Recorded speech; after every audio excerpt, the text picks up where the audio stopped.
재능이 있는 분들은요, 어떤 분야의 원리를 금방 깨닫고 금방 적용하고 금방 성장합니다. 하지만 이 초보 구간이 지나고 나면 어떻게 될까요? 정체 구간이 올 수밖에 없어요. 그죠? 그리고 우리가 그 구간을 이렇게 표현해요. 슬럼프. 그리고 이 슬럼프에 빠졌을 때 책도 보게 되고 뭐 비디오 같은 것도 찾아서 보게 되고 강연을 찾아서 듣기도 하죠. 배움을 구하게 됩니다. 그리고 그러다 보면 결국에 이런 답에 도달하게 돼요. 이런 조언을 듣게 되거든요. 과거의 자신과 비교해라. 근데 저는 감히 이걸 함정이라고 표현하고 싶어요. 오늘 이 얘기를 좀 해보려고 합니다. 과거의 자신과 비교해라. 조던 피터슨 교수님이 쓴 12가지 인생 법칙, 그 책 저희 또래 남자분들 거의 다 읽었을 거예요. 그 책에서 4장에서 다루고 있는 거죠. 저도 슬럼프를 겪었었거든요. 자신의 어떤 성장성에 대한 커브는 언젠가는 찾아오기 마련입니다. 충분히 잘하고 있어도요, 과거의 자기 성장세랑 비교하잖아요. 그러면 질 수밖에 없어요. 왜냐면 이게 시간이잖아요. 이게 뭐 그로스라고 해볼게요. 그러면 이렇게 되거든요. 아니면 뭐 이렇게. 결국에는 이 구간, 이 완만해지는 구간에 들어올 수밖에 없어요. 그죠? 여러분들이 뭘 하던 계속해서 성장한다면 모든 사람이 엔비디아의 주인이 되겠죠. 근데 실제 그렇지 않단 말이에요. 우리가 이런 과거의 자신과 비교하라, 이런 조언을 오해하기 때문에 생기는 일입니다. 그 중에 첫 번째 오해가 바로 이거예요. 과거의 자신과 비교를 한다면 성장률에 대해서 비교하는 것이 아니라 지금까지 해온 것을 비교해야 돼요. 누적을 바라보지 않고 이 기울기만 바라보게 되면 계속 어떤 상황이 발생하게 되냐면, 우리가, 이게 시간입니다. 처음에 이렇게 가다가 우리가 나중에 이렇게 될 걸 알아요. 그러니까 내가 재능이 있으면 어느 부분에서 굉장히 환호를 받게 되냐면 이 초반 성장 구간에서 굉장히 사람들의 열광을 받게 되고, 내가 이 분야에 방금 왔음에도 금방 눈에 보이는 가시적인 성과를 만든단 말이에요. 그럼 과거의 나와 비교하게 되면 내가 조금만 이 성장이 기울어도 어떻게 되냐면, 아, 내가 재능이 없나 보다, 여기서부터. 그 하나와 또 다른 측면에서는, 아, 내가 예전 같은 반응을 못 얻고 있구나. 이 두 가지 과거의 자신이 했던 것과 비교를 함으로써 뭘 하냐면 다시 또 새로운 걸 찾아가요. 또 이 구간을 갑니다. 그리고 우리가 이렇게 기울기가 기울어질 것 같은 느낌만 나도요, 금방 또 포기를 합니다. 왜? 그 다음에 찾아올 정체기를 내가 겪을 자신이 없는 거예요. 그 다음에 그 자신이 없음과, 아까 얘기했죠? 이 성장에 대한 중독, 성장 중독. 이거 칭찬 중독이기도 해요. 그 다음에 또 다시 우리가 가고. 이게 20대 때는요 괜찮아요. 30대 초반까지도 괜찮은 것 같아요. 근데 우리가 작은 이 초반의 이 성장기, 이거를 하는데 뭐 한 6개월 정도라고 해봅시다. 그럼 이거를 내가 6개월에 포기 2번만 해도 1년이 흘러가요. 그럼 이거를 이렇게 살아온 거예요. 그럼 벌써 1년, 2년, 3년 반이 흘러갑니다. 그러면 34살, 이제 5살을 앞두는 나이가 되죠. 30대가 되고 나면요. 그럼 그때부터는 내가 처음부터 뭘 시작하려고 그래도요, 쌓아온 게 아무것도 없어지는 거예요. 그게 무슨 얘기냐면, 제가 아까 이런 얘기를 했어요. 성장률의 기울기가 아니라 누적으로 비교를 해야 된다. 이 구간이 이렇게 가는 게 있고요. 만약에 내가 이걸 했어요. 실제로 이렇게 정체기를 겪었단 말이에요. 이런 정체기를 겪었어요. 기울기로 완만해지는 구간, 여기서 보면요, 이건 기울기가 어떤가요? 훨씬 더 가파르고, 이 구간의 기울기를 비교해보면 나는 아무 성장도 못한 것처럼 느껴져요. 과거의 나와 비교를 하면 계속해서, 아, 내가 성장이 꺾였던 이 순간 있잖아요. 이것만 계속 바라보면서 이 성장 중독에 빠지는 상황이 된다고. 그런데 성장은요, 이 기울기가 아니에요. 이 아래 면적입니다. 이 면적의 합을 한번 살펴보세요. 그러면 이거는 기울기를 계속해서 빠르게 유지를 했지만요, 기울기를 굉장히 빠르게 유지를 했어요. 그렇지만 어때요? 전체 면적으로 보면 내가 계속 슬럼프를 겪으면서 정상적으로 성장해온 나와 비교했을 때 상대도 안 된다는 거예요. 똑똑하고 재능이 있기 때문에 다른 분야에서도 금방 성장하고 금방 칭찬받고 금방 깨달아요. 그렇지만 이것도 역시 뭐가 와요? 정체 구간이 올 수밖에 없어요. 그래서 과거의 자신과 비교하라는 이런 오해에 빠지게 된다면 과거의 자신과 비교가 아니라 다른 사람과 비교하면서 더 나아질 수 있다는 거예요. 예를 들어서 뭐 이게 이렇게 성장에 대한 것도 얘기할 수 있겠지만요, 아름다움이라는 거, 아니면 건강이라는 거, 과거의 나와 비교하면 계속해서 힘들어질 수밖에 없습니다. 왜? 시간이 지나면 정체 구간이 오는 것처럼 세상에 어떤 요소는요, 시간이 지나면 시드는 것이 있어요. 남의 얘기가 아니라요, 저 역시도 과거에 200만 가까운 채널을 운영하던 저와 비교한다면 저는 어떻게 살아야 될까요? 과거에 유퀴즈도 나가고 집사부일체도 나가고 많은 사람들에게 비난을 받기 전에 저와 비교한다면, 갤럭시 탭 광고도 찍고 포브스 표지 모델을 하던 저랑 비교를 한다면 지금의 나는 뭐예요? 과거의 나와 비교를 해야 돼요? 계속해서 또 그런 성장을 찾아서 끊임이 없는, 끝이 없는 목마름에 힘들어지게 되는 거죠. 그렇지만 과거의 나랑 비교하는 것이 아니라 일반적인 다른 사람의 성과와 비교한다면 여전히 내가 잘하고 있다는 것을 확인할 수밖에 없다는 거죠. 모든 성장은요, 나중에 정체 구간에서 만나게 돼요. 시간으로 인해서 꺾이는 것들은 시간이 지나면 과거의 나와 비교하는 것이 아니라 비슷한 조건의 다른 사람들의 상황, 일반적인 상황들과 비교해야 돼요. 현실을 인정하지 않고 여전히 과거의 나와 비교한다면 계속해서 비참한 삶을 살아야 할 겁니다. 두 번째 오해는요, 다른 사람이랑 비교하는 게 안 좋다는 거예요. 다른 사람이 비교하는 거 왜 안 좋아요? 유사한 조건을 비교하게 되면은 나의 벤치마크로 삼을 수 있어요. 근데 뭐에 문제가 있냐면 이거예요. 조던 피터슨 교수님이 과거의 자신과 비교하라는 거는 이 과거의 자신이 중요한 게 아니라요, 조건이 중요해요. 조건의 유사성이라는 것을 과거의 자신이라는 비유로 나타낸 거예요. 과거의 자신과 비교하면 어때요? 저 같은 경우는 제가 했던 모든 것들과 지금 제가 이 채널에서 하고 있는 거, 과거의 자신과 비교할 수 있을까요? 근데 이 조건의 유사성이 있는 다른 사람과 비교하는 것이 더 나을 수 있다는 거죠. 과거의 나라 그래도 조건의 유사성이라는 것이 맞지 않다면 비교하는 것이 나한테 독이 된다는 거예요. 타인도 마찬가지죠. 조건을 다르게 해서 다른 사람의 좋은 부분이랑 나의 부족한 부분을 비교하는 것은 완전히 스스로를 비참하게 만드는 거예요. 예를 들어서 바이올린을 배웁니다. 어떤 갓탤런트 이런데 진짜 잘하는 7살짜리 애가 나와요. 근데 나는 1년 넘게 했는데 걔 반도 못해. 그걸 비교해야 돼요? 조건이 다른 거예요. 이 바이올린에 대한 어떤 센스적인 측면, 유전자도 다르고요, 환경도 다를 거예요. 근데 그것이 유사한 누군가와 비교했을 때 유의미한 비교가 되는 거죠. 그래서 뭐냐면 이것도 마찬가지예요. 어린 친구들의 성장세를 보게 되면 나도 다 갖다 버리고 다시 하고 싶은, 모든 것을 다시 처음부터 하고 싶은 욕구에 많은 사람들이 빠지게 돼요. 그러니까 그것 때문에 이 사람은 분명히 대화를 해보거나 어떤 걸 했을 때 성장에 대한 욕구도 있고 하고자 하는 욕심도 있는데 다시 처음부터 한단 말이에요. 왜?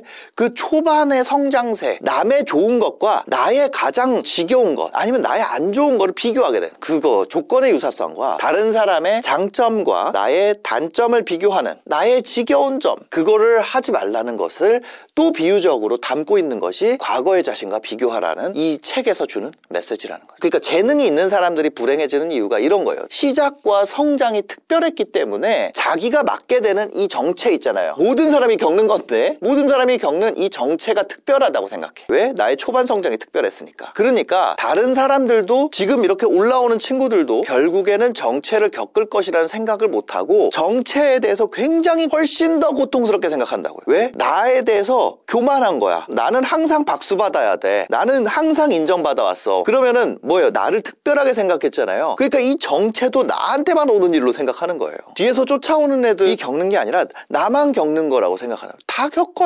근데 이런 비교에 대한 두 가지 오해 때문에 이 내용, 과거의 자신과 비교하라, 이런 내용들을 만나게 되면, 사실 이거는 그 조던 피터슨 교수님 책에만 있는 것이 아니라 수많은 책에 나와 있는 거예요. 타인과 비교하지 말고 과거의 나와 비교해라. 근데 이 앞에 얘기했던 이 두 가지 오해 때문에 그 책들에서 말하는 진정한 의미를 잊어버리고 냉소적이게 되는 거죠. 나는 이런 내용은 잘 안 맞아. 자신의 상황이 일반적이라는 생각을 못하고 계속해서 특별하다고 생각하잖아요. 그러면 일반적인 사람들과 격차가 좁혀지는 구간을 버텨낼 수가 없게 되는 거예요. 근데 만약에 여러분들이 재능이 있다면 저는 이 얘기를 꼭 해주고 싶어요. 그러니까 내가 평범하다고 생각했던 사람이 나를 빠르게 쫓아오는 그 구간을 못 견디는 거잖아요. 근데 지나고 나면 이 커브의 위치가 조금 다를 거예요. 근데 이 격차는요, 초반에 여러분들이 만들었던 격차보다는 훨씬 작을 거예요. 훨씬 작아요. 근데 있잖아요, 그 작은 격차 때문에 같은 시간을 지나고 나잖아요, 그 디테일 하나의 가치가 인정이 되는, 그 명품이 되는 구간이 옵니다. 이 초반 구간에는 보통 사람이랑 여러분이랑 이만큼 차이 나요. 근데 이게 만약에 재능 있는 사람의 경로예요.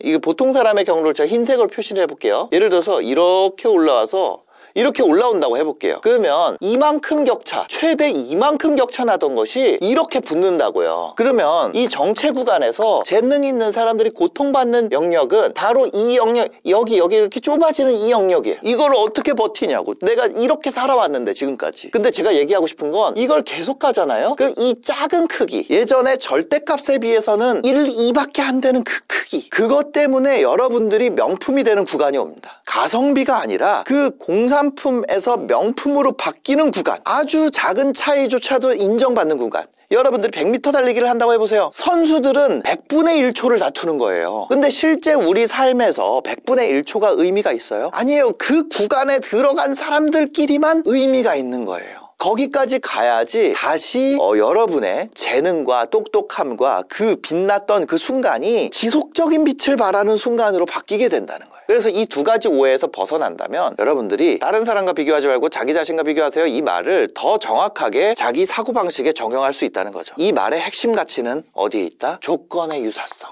조건의 유사성에 있다는 거예요. 자기와 비교하는 거는 비교 대상의 조건이 매우 같죠. 그렇지만 시간의 차이가 커지게 되면 그것도 자신이라는 조건이랑 맞지 않게 된다. 전성기가 지난 운동선수, 전성기의 미모가 지난 아이돌, 과거의 자신과 비교하는 게 자기의 삶을 더 비참하게 만드는 조언이 된다. 잘못 오해를 하게 되면. 젊은 시절의 체력으로 어려운 일도 열정과 터프함으로 밀어붙이던 과거의 자신과, 사업가들도요, 이제 나이를 먹어서 물리적인 체력이 떨어진 나를 비교하면은 절대적으로 과거와 비교해서 승리하기가 어려워지는 거죠. 그럼 어떻게 돼요? 계속 과거만 얘기하는 조금 이상한 사람, 꼰대라고 하는 사람 있잖아요. 그렇게 되는 거예요. 그러니까 조건의 유사성, 이게 집중해야 되는 가장 중요한 포인트예요. 이 포인트를 놓치면은 앞서 말한 두 가지 오해에 빠지게 되는 거죠. 초보자의 성장 곡선과 나의 성장 곡선을 비교하는 거, 그거 하면 안 된다는 거예요. 나이대가 다른 사람들과, 겪은 환경이 다른 사람들과, 성별도 마찬가지고, 성별이 다른 사람과, 아니면 그 재력이 다른 사람과, 그 출발이 다른 사람, 환경이 다른 사람과 나를, 그 조건이라는 것,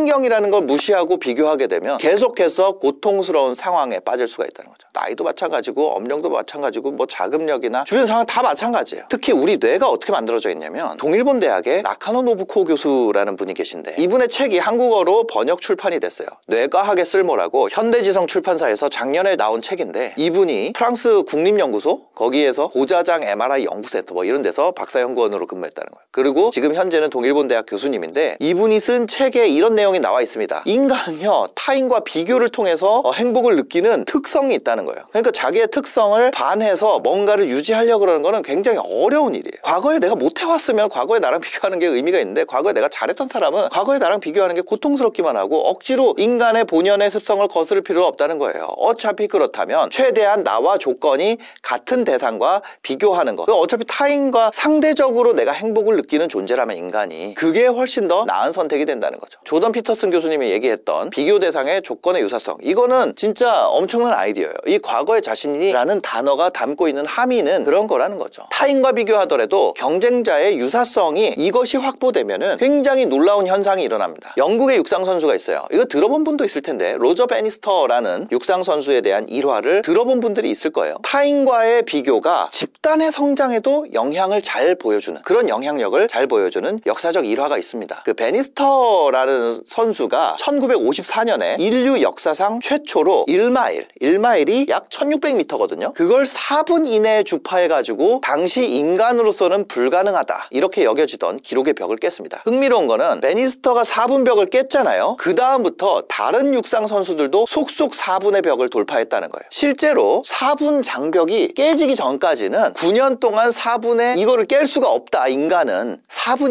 1초에 머물러 있었어요. 근데 베니스터가 어떻게 했어요? 3분 59초대를 기록한 거예요. 그러고 나서 이후 3년간 이 4분대를 돌파한 선수가 몇 명이 나왔냐? 16명의 선수가 잇따라 1마일 4분을 돌파를 했다는 거예요. 근데 더 재밌는 건 뭐냐면, 베니스터 자신도 이걸 돌파할 때 자신과 같은 훈련 환경에서 같은 수준에서 함께 뛰던 라이벌이 있었다는 거예요. 존 랜디. 그리고 존 랜디와 상호 경쟁을 해서 기록 단축을 해낼 수 있었다는 거예요. 그래서 이 조건의 유사성 있죠. 조건의 유사성이 담보가 되면 그것이 자신이든 타인이든 상관이 없다는 얘기예요. 사실 이거 조건이 유사하면은 이런 거 있잖아요. 이게 저는 뭐라고 생각하냐면은 시기심이라고 생각을 해요. 시기심과 유사한 말이 뭐 있어요? 경쟁심. 이거랑 유사한 게 또 뭐 있어요? 질투. 이게 나쁜 건가요? 저는 인간이 원래 갖고 있는 거라고 생각을 해요. 근데 이 조건의 유사성이 완전히 동떨어져 있을 때 그때 우리는 이 감정, 이런 감정 있죠? 이게 파괴적으로 흐른다는 거예요. 상대를 파괴하던 나를 파괴하던 이게 있으면 이게 굉장히 건강해요. 이게 성장으로 가요.